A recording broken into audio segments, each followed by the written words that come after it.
نور لكل نواحي حياتنا. Ba'da alhamdulillah salawat, Fadilatul Syekh mengatakan Al-Quranul Karim adalah cahaya dalam kehidupan. ربما يظن الإنسان هذه الأيام Mungkin seorang manusia, seseorang itu mengira di dalam kehidupan saat ini أن استطاعة الإنسان أن يصنع حياة bahwasanya setiap manusia mampu kemudian melakukan apapun itu di dalam kehidupan. دليل على أن الظلام طمس. Ini menjadi petunjuk bahwa kegelapan itu sesuatu yang akan maksudnya ini خلاص يعني أن الظلام انتهى خلاص. ini menjadi dalil bahwa kegelapan ini akan berhenti. والحقيقة أن كثيرا من الناس ما زالوا يعيشون في الظلام. Padahal pada hakikatnya banyak di antara manusia yang masih hidup di dalam kegelapan. الظلام الحقيقي أن تعيش بعيدا عن الله تعالى. Dan kegelapan yang hakiki adalah tatkala seseorang hidup jauh dari Al-Qur'an, dari Allah Ta'ala. والنور الحقيقي أن تعيش بالله تعالى. Dan cahaya yang hakiki adalah tatkala engkau hidup bersama dengan Allah Ta'ala. ولذلك وصف القرآن بالنور. Oleh karena itu Al-Qur'anul Karim disifati sebagai cahaya. تخيل معي وتصور معي وتأمل معي. Maka mari kita berpikir, membayangkan bersama dengan saya. لو أن رجلا أخذ منه بصره. Kalau kemudian seseorang Allah ambil pandangan matanya. ما أكبر أمنيته؟ Ini ماذا يتمنى؟ apa yang kemudian dia harapkan dengan kegelapan tadi? ماذا؟ Apa yang dia harapkan? أن يرى مرة أخرى. Dia mampu melihat lagi. أو أن يرى.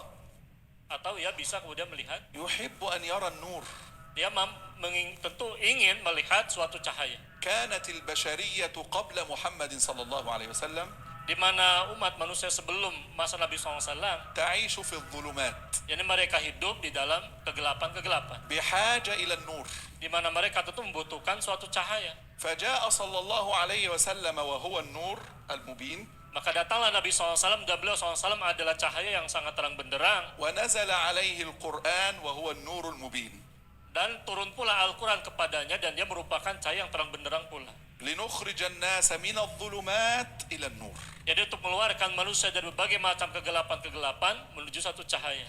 كل إنسان يقرأ القرآن كثيرا Di mana setiap manusia sudah seharusnya banyak membaca Al-Quran Al-Karim. ويعيش معه كثيرا Dan banyak kemudian berinteraksi dalam kehidupan dengan Al-Quran. سيكون تعلقه بالله كثيرا. Maka otomatis keterikatannya kepada Allah pun juga akan semakin banyak. وإذا كان تعلقه بالله كثيرا Kalau kemudian semakin banyak seseorang berinteraksi dengan Allah, نزلت عليه راحة في النفس maka akan muncul di dalam benaknya ketentraman di dalam jiwanya. وطمأنينة. Dan juga ketentraman, ketenangan. وحينئذ يحيا حياة طيبة كريمة. Maka dari sanalah kemudian lahirlah kehidupan yang sangat baik. فليس بالخبز وحده يعيش الإنسان. Jadi bukan semata-mata dengan roti atau orang hidup dengan roti semata-mata untuk itu. لكن الإنسان بالإيمان Tapi seseorang yang hidup dengan keimanan, يستطيع أن يعيش حياة طيبة مباركة. maka ia mampu kemudian menjalani kehidupan, yakni kehidupan yang thayyib, yang baik. نصيحتي إليكم Ini nasihat saya kepada Anda sekalian. في هذه الليلة المباركة Ini pada malam nuzul Quran yang berkah ini, في هذا الشهر الكريم ini pada bulan yang mulia ini, أن نستمسك بالقرآن. ini hendaklah kemudian kita berpegang teguh terhadap Al-Quran. أن نجعله قائدنا Ini menjadikan ia sebagai pemimpin kita وهادينا dan sebagai petunjuk bagi kita, وأن نسير خلفه dan agar kita berjalan di belakang Al-Quran ولا ننحرف عنه.